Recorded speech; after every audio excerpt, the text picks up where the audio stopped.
morning, and thank you for joining us.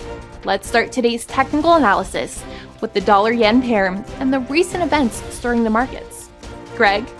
The dollar-yen pair traded sideways in the last session. According to the CCI, we are in an overbought market. The euro-dollar price remained largely unchanged in the last session. The CCI is giving a negative signal. The Bitcoin-dollar pair fell 0.4% in the last session.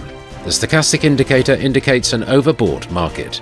The oil gained 0.3% against the dollar in the last session.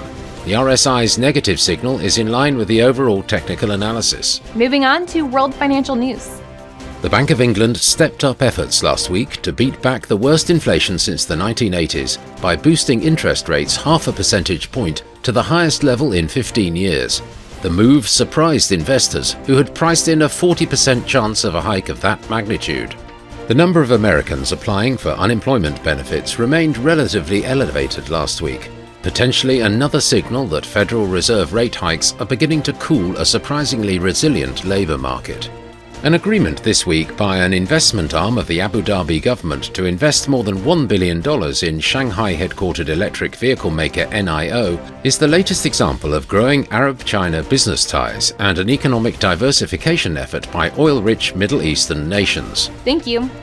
Coming up, our chief analyst review of today's most interesting economic events.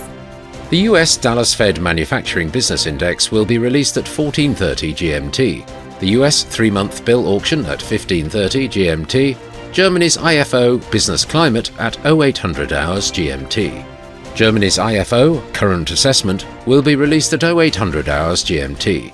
Japan's Coincident Index at 0500 hours GMT. Japan's Leading Economic Index at 0500 GMT. We hope that you've enjoyed today's market outlook. On behalf of all of us here, we wish you a productive trading day.